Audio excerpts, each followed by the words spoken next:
வணக்கம். சங்கர் நாராயண், லைஃப் ஹோரோஸ்கோப்காக. குரு பெயர்ச்சி பலன்கள். சுப கிரகம், ஒரே கிரகம் தான் முழுமையான சுபத்தன்மையை தரப்போது. குரு பெயர்ச்சி 2025 மே 15, ஒரு வருஷம் இருக்கும். நெக்ஸ்ட் இயர் மே வரைக்கும் இருக்குது. இந்த குரு பெயர்ச்சி என்ன பலனை தரப்போகுது? ரிஷபத்துலேருந்து மிதுனத்துக்கு வந்துடும். காற்று வீட்டுக்கு வரார் குரு, கேந்திர குரு. கேந்திரத்தில் பொசிஷன் எடுக்கிறார். அவரோட பார்வை என்ன பண்ண போகுது, ஒவ்வொரு ராசிக்கும் தனித்தனியே டீட்டெயிலாக எக்ஸ்பிளைன் பண்ணுறேன். குருவை பற்றின மற்ற அடிஷ்னல் இன்ஃபர்மேஷனை இந்த வீடியோட எண்ணிலையும் கொடுத்துட்றேன். கம்ப்ளீட்டாக பாருங்கள். ஸோ ஒரு கிளியர் அண்டர்ஸ்டாண்டிங் உங்களுக்கு கிடைக்கும். www.lifehoroscope.in இந்த ஒரே ஒரு வெப்சைட் மட்டும் தான் நம்புது. இதில் நிறைய சர்வீஸ் ஆட் பண்ணியிருக்கோம்.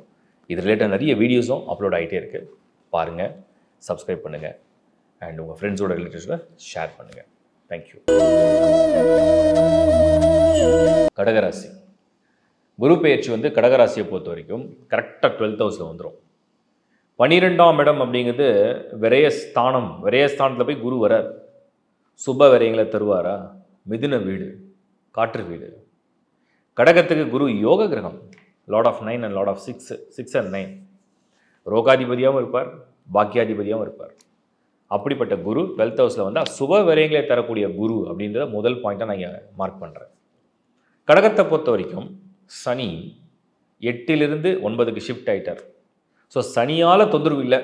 இப்போ குருவால் நன்மை உண்டா அப்படிங்கிறத பார்க்கணும். விரயத்தை கொடுக்கக்கூடிய குரு கண்டிப்பாக விரயம் கொடுப்பார். காலம், நேரம், பொருளாதாரம், உடல் உழைப்பு எல்லாமே அதிகப்படியான செலவு செய்ய போகிறீங்க அப்படிங்கிறது தான் அதோடைய அர்த்தம். டைம் நிறைய ஸ்பெண்ட் பண்ணுவீங்க, நிறைய உழைப்பீங்க. நிறைய டைம் எடுத்து அதிகமாக உழைக்கக்கூடிய நேரமாக மாறிடும். அது நிறைய பணம் செலவழிப்பீங்க. உங்கள் புத்தி, உங்கள் சக்தி எல்லாமே நிறைய விரயம் பண்ணும். இந்த குரு 12ல் வந்துட்டாருன்னா நல்ல விஷயத்துக்காக, ஒரு நல்ல விஷயத்துக்காக, சுபமான விஷயத்துக்காக அலைஞ்சு திரிஞ்சு உங்களை ஓட வைக்கும். ஆனால் அது நல்ல விஷயத்துக்காக. கடகத்தை பொறுத்த வரைக்கும் அந்த குரு 12th ஹவுஸில் சார்ஜ் எடுக்கிறாருன்னு சொன்னோம்னா அவருடைய பார்வை பலமாக நமக்கு எவ்வளோ ப்ளஸ்ஸாக இருக்குன்னு பார்க்கணும். ஏன்னா கடகத்துக்கு யோகா கிரகம் குரு. இந்த பார்வை பலம் என்ன செய்யும்? முதல் பார்வை கடகத்துக்கு 4ஆம் இடம், துலாம் வீடு. ஸோ குரு 12லேருந்து கடகத்துக்கு 4ஆம் இடத்தை பார்க்குறார். 4ஆம் இடம்னா என்ன? சுக சௌகரியங்கள். அப்போ ஒரு பக்கம் அலைச்சலை கொடுக்குறார், இன்னொரு பக்கம் சுக சௌகரியங்களுக்குண்டான இடத்துல பார்வையை பதிக்கிறார். அது ஒரு தாயுடைய ஸ்தானம்னு சொல்லலாம். அப்போ என்ன நடக்கும் அப்படின்னா கம்ஃபர்ட்ஸை கொடுக்க ஆரம்பிச்சிடும். நீங்கள் என்ன தான் தேடி கீடி அலைஞ்சு உங்கள் நேரம், உங்கள் உழைப்பு, உங்கள் அறிவு எல்லாத்தையும் ஸ்பெண்ட் பண்ணாலுமே அதுக்கேற்ற மாதிரி இன்னொரு பக்கம் உங்களுக்கு ஒரு கம்ஃபர்ட்டை கொடுக்க ஆரம்பிச்சிடும். இதுதான் அந்த 4ஆம் இடத்துடைய ஸ்தானத்துடைய பார்வை பலம்.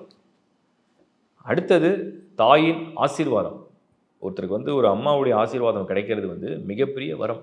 அவங்க மனதார உங்களை வாழ்த்துறாங்க. நீங்கள் அவங்ககிட்ட ஒரு பிளெஸிங் எடுக்கிறீங்க. அது அவங்களுக்கு மனசில் ரொம்ப பாசிட்டிவாக வாழ்த்துறாங்க. எல்லா அம்மாவும் பிள்ளைங்களை நல்லபடியாக தான் வாழ்த்துவாங்க. ஆனால் சில பேருக்கு அந்த உள் உணர்வுன்னு வரும். இது நடக்க போகுது, இது நிறைவேற போகுது, நீ வெற்றி அடைய போகிற, நீ நினச்சது நடக்க போகுது, கிடைக்க போகுது அப்படிங்கிற அந்த உள் உணர்வோட ஒரு வாழ்த்து இருந்தால் அது நிச்சயமாக நிறைவேறும். அதுதான் இந்த 4th ஹவுஸில் குரு பார்வையோட ஒரு பெரிய பிளெஸிங். கடகமே ஒரு எமோஷ்னல் கேரக்டர் தான். அவங்களுடைய எமோஷன்ஸை யாராவது புரிஞ்சு அவங்கள ரொம்ப அன்பாக பாசமாக பார்த்துக்கிட்டா உருகிடுவாங்க. ஸோ அப்படிப்பட்ட ராசியில் பிறக்கிறவங்களுக்கு இந்த அம்மாவுடைய ஒரு அரவணைப்பு, ஒரு வாழ்த்து மிகப்பெரிய மாற்றத்தை உங்களுக்கு ஏற்படுத்தும். அடுத்தது அதே கடகமுக்கு நம்ம குருவுடைய பார்வை எங்கே விழுதுன்னா 6th ஹவுஸ், 6ஆம் இடம்.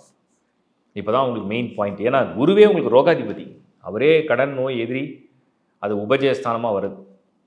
அந்த இடத்துல குரு பார்வை பதிக்கும் போது எதெல்லாம் உங்களுக்கு போட்டியாக இருக்கோ, எதெல்லாம் உங்களுக்கு எதிர்ப்பாக இருக்கோ, எதெல்லாம் உங்களுக்கு கஷ்டமாக இருக்கோ, எதெல்லாம் உங்களுக்கு எதிரிகளை சந்திக்க வேண்டி வருதோ, எதெல்லாம் உங்களுக்கு ஒரு மாதிரி நெருக்கடி இருக்கோ, எதெல்லாம் கடன் ஆகுதோ, எதெல்லாம் நோயாக மாறுதோ, அதுக்கெல்லாம் அவருடைய பார்வை என்ன பண்ண ஃபுல் சப்போர்ட் பண்ண ஆரம்பிச்சிடும். இது எப்படின்னா உங்களுக்கு ஒரு ஒரு உடம்புல ஒரு நோய் இருக்குன்னு வச்சுங்க.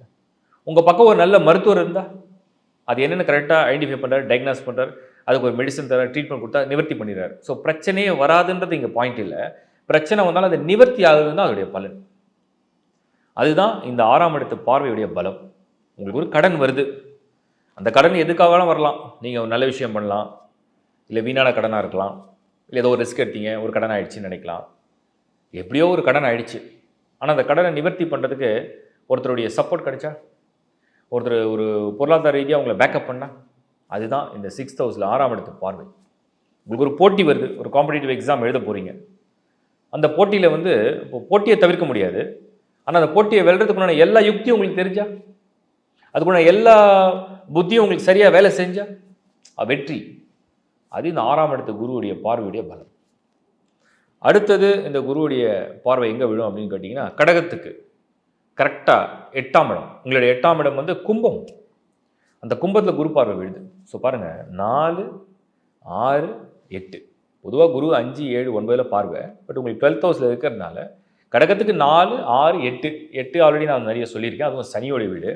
இவ்வளோ நாள் என்னெல்லாம் நீங்கள் வந்து சிரமப்பட்டு அவஸ்தைப்பட்டு, சில பேருக்கு அவமானம், சில பேருக்கு வந்து நோய், வேலை இழப்பு, ஒரு மாதிரி வறுமை, சில பேருக்கு ஒரு மாதிரி மன உளைச்சல், சில பேருக்கு நோய்கள், தீராத நோய் அல்லது மருத்துவம், சில பேருக்கு குடும்பத்தில் வந்து நிறைய சச்சரவுகள், பிரிவு, ஒரு மாதிரி ஒரு வருத்தம், விலகி இருக்கிறது, பிரிஞ்சு இருக்கிறது, இதெல்லாம் இந்த குரு பார்வை என்ன பண்ணுன்னா ஓரளவுக்கு அதை வந்து தணிக்க ஆரம்பிக்கும். அந்த இடத்துல ஆல்ரெடி ராகு இருக்குது, பொசிஷனில் இருக்குது 8th ஹவுஸில்.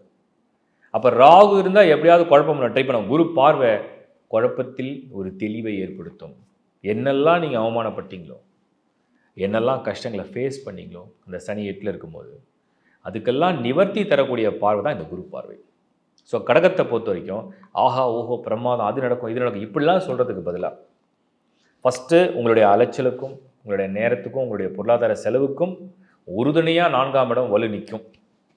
2வது, உங்களுக்கு ஏற்படக்கூடிய எல்லா இன்னல்களுக்கும் உங்களுக்கு துணையாக ஒரு ஆள் நிற்க போகிறாருன்னு அர்த்தம். உங்களுக்கு என்னெல்லாம் நீங்கள் ஆல்ரெடி ஃபேஸ் பண்ணீங்களோ, துரத்தப்பட்டது, விரட்டப்பட்டது, வருத்தப்பட்டது, அவமானப்பட்டது, இதுக்கெல்லாம் இந்த குரு வந்து நிவர்த்தி பண்ணுறாரு அர்த்தம். காம்ப்ரமைஸ் பண்ண ஆரம்பிச்சிருவார். இப்படி தான் அந்த கடகத்தை வந்து ஒரு ப்ரொடெக்ட் பண்ண போகிறாருன்னு அர்த்தம். வாழ்த்துக்கள். இப்போ நீங்கள் வந்து ஒரு பலனை பார்த்துருப்பீங்க. உங்கள் ராசிக்கு எப்படி இந்த குரு எப்படிலாம் இன்ஃப்ளூயன்ஸ் பண்ணுறாருன்னு பார்த்துருப்பீங்க. நான் இன்னும் அடிஷ்னல் இன்ஃபர்மேஷனை கொடுத்துட்றேன். குரு மட்டும்தான் ஒரு ராசியை வந்து கம்ப்ளீட்டாக ப்ரொடெக்ட் பண்ணுவார். ஒரு மனிதனை பாதுகாக்கணும், ஒரு மனிதனுக்கு ஒரு சுப பலன் நடக்கணும், எண்ணங்களே நல்லா இருக்கணும், மைண்டே வந்து பாசிட்டிவாக இருக்கணும், ஒரு ஃப்ரெஷ் திங்கிங் இருக்கணும், புதுசாக ஒரு விஷயத்துக்காக யோசிக்கணும், ஒரு அருளோடு ஒன்று செய்யணும், ஒரு பிளெஸ்ஸிங்கோடு ஒன்று பண்ணணும், அப்படிங்கிற எல்லா பலனையும் இந்த குரு தான் தருவார். ஸோ குரு வந்து பொதுவாக மிதனத்துக்கு வரும்போது அதுக்குன்னு ஒரு பலன் இருக்குது இல்லையா?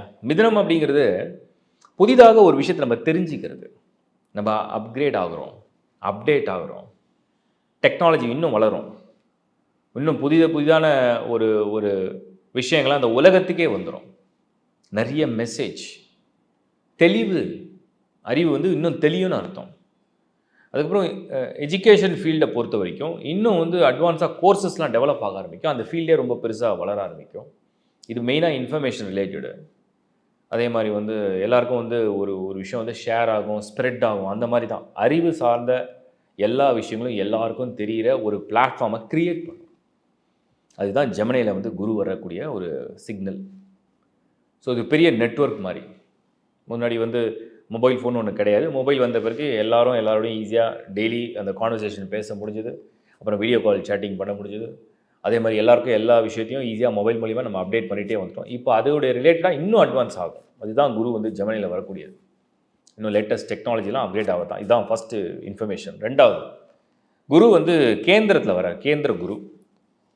ஸோ கேந்திரத்தில் வரதுனால அவருடைய சார்ஜ் எடுக்கும்போது என்னென்னா இந்த ஸ்கொயர்னு சொல்லுவோம் 1, 4, 7, 10. ஸோ அவருடைய 2 வீடுகள், அதுக்கு கேந்திரம் வந்து மிதுனம் மற்றும் கன்னி. அந்த இடத்துல இருக்கும்போது குருவுடைய விட்டு அவரே ஒரு இடத்தை பார்க்க ஆரம்பிச்சிடறாரு.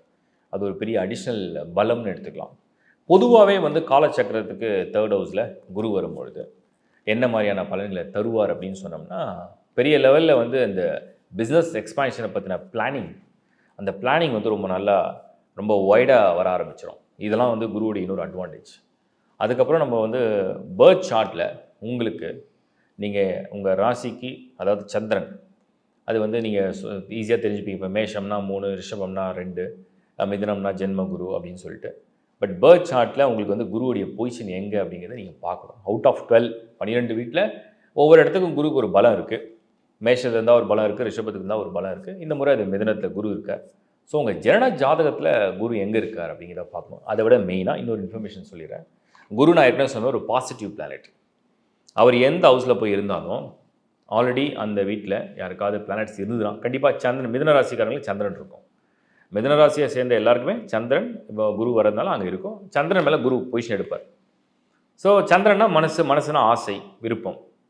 அதை வந்து எப்படியாவது பாசிட்டிவ் ஆக்டிவேட் பண்ணுறது குரு உள்ள வராரு. அதான் ஜென்ம குருன்னு சொல்லுவாங்க. இப்போது அதையும் தாண்டி உங்களுக்கு வந்து அந்த மிதுனத்தில் வேறு ஏதாவது பிளானட்ஸ் ஃபில் ஆயிருக்கா? அந்த சார்ட்டை இப்போ நீங்கள் பார்த்தீங்கன்னா தெரியும். அந்த corner, right side corner, top corner. அந்த இடத்துல ஒரு சுக்கிரன் இருக்கலாம், புதன் இருக்கலாம், சூரியன் இருக்கலாம், ராகு இருக்கலாம், சனி இருக்கலாம், யார் வேணா இருக்கலாம். அது மேலே குரு பொசிஷன் எடுக்கும்போது, அதாவது பர்த் சார்ட், உங்களோட பர்த் சார்ட் ஒரு பக்கம் இருக்கட்டும். இப்போ இந்த கோச்சார பலன் சொல்கிறோம் இல்லையா, கரண்ட் டிரான்சிட். இந்த டிரான்சிட்டில் வந்து அந்த குரு வந்து அந்த இடத்துல நீங்கள் மேலே அப்படி சூப்பர் இம்போஸ் பண்ணி ஃபில் பண்ணிங்கன்னா, ஒரு 2 லேயர் மாதிரி வச்சுக்கணும். ஒரு ஷீட்டில் வந்து உங்கள் பர்த் சார்ட் இருக்கணும். இன்னொரு ஷீட்டில் வந்து இந்த குரு மட்டும் நீங்கள் இந்த கார்னரில் ஃபில் பண்ணி அது மேலே அப்படி சூப்பர் இம்போஸ் பண்ணிங்கன்னா, அது எந்தெந்த பிளானட்லாம் அந்த மிதுனத்தில் ஃபில் ஆயிருக்கோ அது மேலே குரு போய் அதை ஆக்டிவேட் பண்ணணும் பாசிட்டிவாக ஆக்டிவேட் ஆகும். இது வந்து நிறைய பேர் கேட்டீங்க, சனியில் பயிற்சியை பற்றி நான் காம்போவில் வந்து கேட்டிருந்தீங்க. அப்படி லெஃப்ட் கார்னரில் சனி இருந்தால் என்ன நடக்கும்? சனி வந்து ஒரு மாதிரி ஒரு பேட் அண்ட் குட் எல்லாம் ஒரு மாதிரி மிக்ஸ்டு எனர்ஜி தான். 100% குட்னு சொல்ல முடியாது.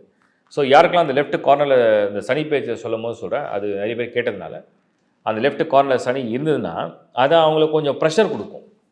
ஒரு மாதிரி ஒரு ஹார்ட் ப்ரெஷர் கொடுக்கும். குரு அப்படி கிடையாது. குரு சுப கிரகம். எந்த பிளானட் மேலே போய் அந்த குரு பொசிஷன் எடுக்க போதோ அதை பாசிட்டிவாக ஆக்டிவேட் பண்ணும். அதை பாசிட்டிவாக ஆக்டிவேட் பண்ணிடுச்சுன்னா ரிசல்ட்டை கொண்டு வரும். இவ்வளோதான் விஷயம். ஸோ இப்போ அந்த குரு பயிற்சியை பற்றி நான் ஒரு டீட்டெயிலில் பார்த்துருப்பீங்க. இதுக்கப்புறம் நான் இப்போ ராசி பற்றி கொடுத்துருக்கேன். லக்னாவோட கம்பைன் பண்ணி, தசாபுதியோட கம்பைன் பண்ணி அடுத்த டீட்டெயிலான ப்ரிடிக்ஷனும் தரேன். தொடர்ந்து பாருங்கள், சப்ஸ்கிரைப் பண்ணிங்க.